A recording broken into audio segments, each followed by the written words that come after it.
Jujutsu Kaisen Modulo ended about 2 weeks ago after a great run. I'm sure a lot of you are like me and you miss it already. Last Sunday just didn't feel the same without it. There's a lot to love about Modulo. The biggest thing for me is that it gave us this guy.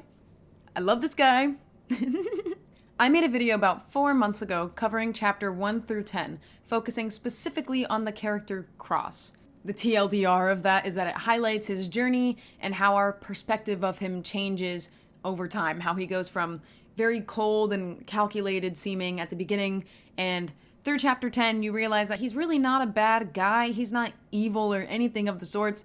He's just like the kid that got his home taken from him, and it sucks. And he really grows and allows himself to change perspectives multiple times. The next chapter that came out after that video got uploaded was chapter 12. That video isn't necessary to watch before this one per se, but it does give us a basis of where we left off last time for the sake of this video. If you want to though, you could totally go watch this video either before or after this one. Heck, maybe even subscribe too. So, I've addressed the elephant in the room already, which is that Cross got shot. What I haven't brought up is that he got benched for the whole second half of the story. So, you may be wondering, then what is there to talk about, Calcan? But fret not, he does still have some moments, and just because he is in a coma does not mean he is irrelevant. The goal of this discussion is to be a retrospective, looking back on his character. Sure, he got benched, but what purpose did that serve? How did that impact both his character and the world around him? Looking back now on a completed series, what did his character contribute to the overall story? Let's get into it. Just like last video where I went through all of his moments to come to the conclusion of understanding Cross, we need to go through the rest of his moments in the series to be able to make a point. So, we're starting off with chapter 11, which is the chapter where the Earthlings are having a party to exchange culture with the Sumerians. Our man of the hour, Cross, is hanging with Maru, Yuka, and Tsurugi. While Maru and Tsurugi are having their beach episode TM, Cross is with Yuka. And at this point, he is the only person that knows about Yuka's cancer diagnosis still. He asks it in the form of a question, but he tells Yuka that she should probably tell Tsurugi that she has cancer. Yuka explains her perspective and that she doesn't want any special treatment, so her last moments can be the way things always are. Cross says, I see. He could probably understand her perspective also as a younger sibling himself. The party is going smoothly, and Tsurugi brings up to Cross that it's their turn next. Cross responds, that's right, with shiny eyes. It's a really well executed expression. You can tell how much it means for him to hear that. How deep it cuts for him to feel this sense of community that he's been looking for, that he was denying himself of for a while. This is great stuff. It's chapter 12 time now. Sigh. So our boy Cross is with Jabaloma, and they're discussing how their people believe they witnessed Earthlings killing Kallians with Mino and Usami. And all 4 of them head out to Tokyo to handle this miscommunication. Cross tries to de-escalate the situation with Osuki and the other Sumerians, while Usami does the same with the Earthlings. Cross explains what the Sumerians saw were cursed spirits, not Kallians. He begs Osuki to pull himself together and to listen to him, and he successfully talks him down. This is an especially strong moment showing how much he has changed. While Jabaloma and Usami are apologizing to each other, that bum chud Earthling that caused this whole mess in the first place notices Cross seemingly reaching for his sword, so he shoots Cross. Of course, chaos erupts after this until it is halted by Dabura pulling up. And let me just say, this is the nastiest page turn ever. The trio has their calm before the storm, being besties, saying goodbye, see you tomorrow, and then bam! The man of the hour Cross with 2 ginormous holes in him. And now we are to chapter 13, and the very first panel is Cross in a hospital bed. It's so over. Osuki is reasonably crashing out, and Maru is more collected on the surface, but it is written all over his face that he is most definitely not okay. And I'm bringing up their reactions because it is in regards to Cross, even if he's not actually doing anything himself. Our boy is officially benched now, but the emotions of the Sumerians to this incident is extremely important. We flash back to the immediate aftermath of Cross getting shot, where Dabura is predicting that Cross will not live, and that in exchange for Cross's life, he will kill multiple Earthlings. There's a whole group of them, and he's like, I'll exchange all of your lives for his. How's that? Like, me too. Like, it's that serious to me too. There's a month of tension after this incident where Earthlings continue to exorcise cursed spirits because they have to, but the Sumerians know what's happening because of how their bodies react to the cursed spirits being exorcised. At the forefront of the discussion for the Earthlings is Cross. Because they don't know if they could heal him with reverse curse technique, but even if they could, they wouldn't want this to all seem like a setup to paint themselves as saviors. And this month of tension eventually escalates to the Sumerians officially challenging the Earthlings to a duel over Tokyo. In chapter 14, we've got this absolutely gorgeous, stunning color spread where Cross is the main focus of it. It is a parallel to the one from chapter 7 with Yuka, and Cross is in the background of that one. This new one, just like the other one, absolutely stunning, 10 out of 10, no notes. This chapter has a flashback from Maru's perspective because he was trying to think back to, quote, how long has it been difficult for me to really talk with Cross? Cross gives Maru the rock that their dad was holding as he died, and he says that their dad says it was Mul. Maru noticed that it was just a normal rock, and he crushes it in a rage, wondering why their dad died protecting it. And he tells Cross that he's mad because their dad lost sight of his job as a warrior. Cross starts to get teary-eyed, and Maru's inner monologue tells us that he lied to Cross because he didn't want Cross to find out that it was just a normal rock. This is an excellent example of some of the really tight and well-executed writing that this series has to offer, because I want to remind you all that in the opening of chapter 8, the beginning of the flashback from Cross's perspective, his inner monologue tells us, as my father died, he was clutching what I thought was just an ordinary rock like it was the most precious thing in the world. But even now, I sometimes wonder if it was really nothing more than that. Cross already suspected that it was a normal rock. The fact that they are both caught up on this damn rock, it is two very effective character moments on both sides. It is an incredible, stellar use of miscommunication and internalization of events. The flashback from Maru's perspective continues, and it's during Dura and Dabura's duel. And he thinks back on it saying Cross and Dabura were both so kind. And then we see that when Cross pinned Maru down, he told Maru with a concerned expression that he was acting strange. Maru thinks of how his obsession with being a warrior hurt Cross, and that he wants to talk to him one more time to tell him sorry. Tsurugi finds Maru and they talk before it escalates into their own duel. And the main crux of it all is both of their younger siblings. Maru talks just a little bit about him and Cross's shared technique, and also Yuka's sickness gets brought up as well, which of course leads to Cross's condition being brought up as well. And in chapter 16, Tsurugi points out that he didn't know Maru could use a sword, which Maru responds by telling him that it's Cross's sword. Chapter 18 has a Cross sighting in Dabura's inner monologue. Hey buddy, nice to see ya. In chapter 19, Cross is involved in Dabura's inner monologue, and Usuki is talking about Cross justifying potential violence against the Earthlings because they hurt Cross first. In chapter 21, Tsurugi gives up in their fight, dropping his katana during what would have been his final blow because it doesn't feel right.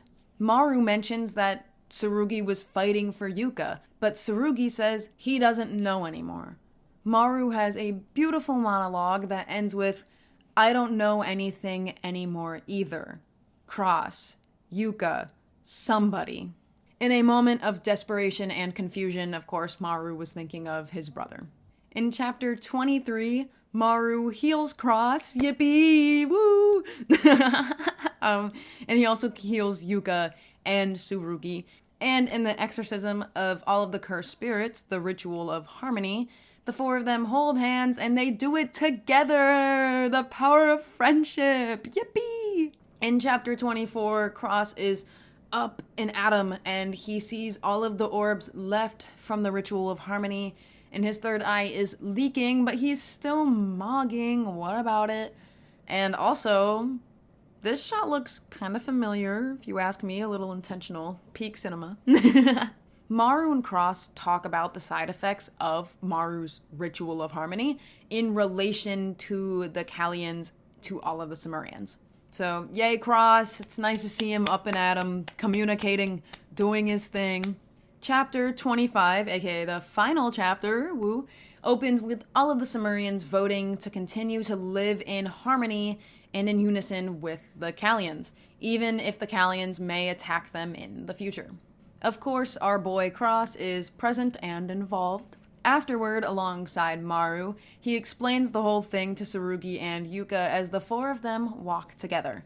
And they also talk about how important family is. Aww, power friendship, woo! In the last few pages of the series, the Sumerians and Earthlings alike are playing catch with baseballs. And Usami talks about how it's fun to play catch, and that it's a form of communication that you can actually see. As a former softball player of 13 years, I approve of this message. Insert a video of me hitting the shit out of a ball. Boom, booyah. I don't know what video I picked, but I'm sure I hit the snot out of that ball. For real though, it just feels good. This is a very feel-good ending. And it's a little full circle to the original JJK as well, because they played baseball in that during the exchange event, and that really was a moment of innocence and youth, and it was great. Insert a video of me sacrifice bunting here, because that's exactly what Megumi did during the exchange event. Left-handed and everything. Anyways, baseball finale. If you can't tell, it pleases me very much. I really like it. There's a beautiful little monologue from Maru that ends with him saying aloud to Tsurugi, "Teach us more about Earth and all of you." Tsurugi says, "Sure," and Yuka says, "Same for you," directed at Cross, her catch partner, and Cross replies, "Got it." His last line of the series, look at my boy, look at him shining. Let's bask in the splendor of our little guy being happy and alive and out of his coma playing catch with Yuka alongside Tsurugi and Maru. He's really come a long way. The others have too, of course, but Cross really has come a long way.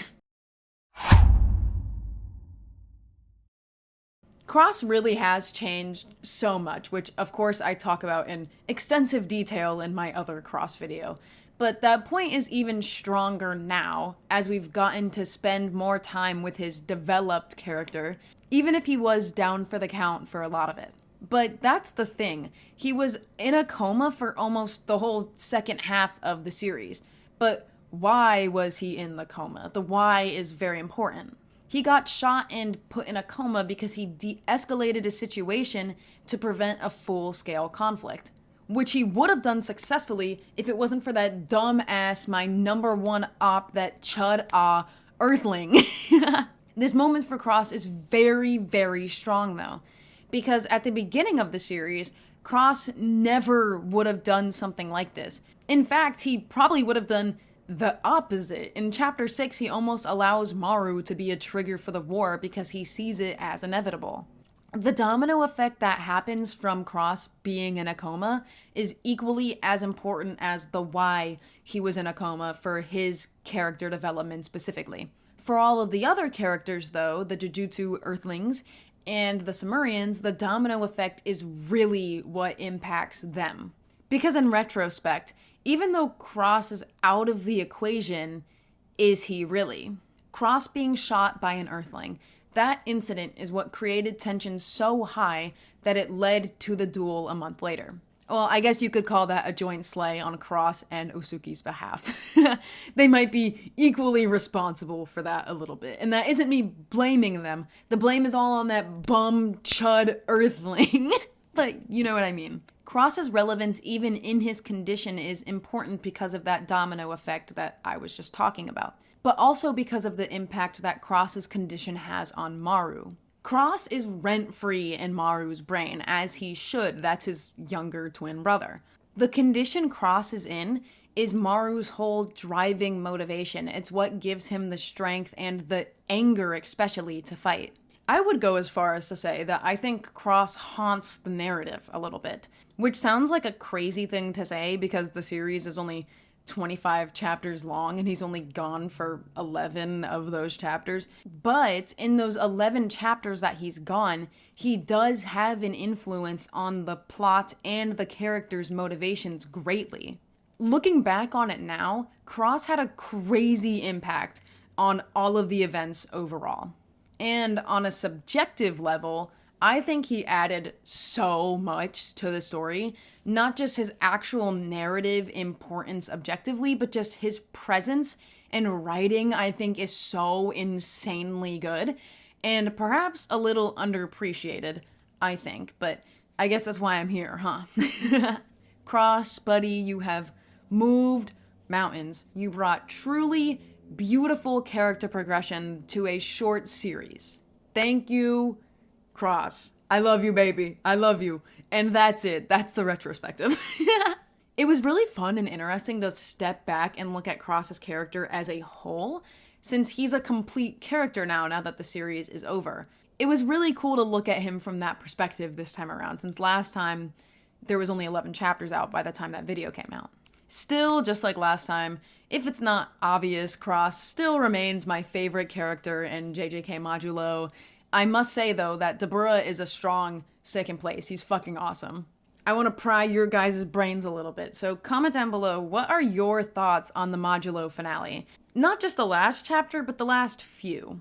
Me, personally, please don't get mad at me for this, I think it's just a tidbit rushed. I still really like it, though, and that doesn't detract from my enjoyment of it all that much. Otherwise, I wouldn't be sitting here glazing a character for another, 30 minutes, in addition to, the 45 I did last time. Yeah, so I think just a tidbit rushed, but it did have some really, really good stuff going for it. Like I said earlier, Dabura is my second favorite character in Modulo, and most of his stuff is in this second half, so like this video and subscribe, perhaps, and become a channel member if you're feeling so frisky. Ooh.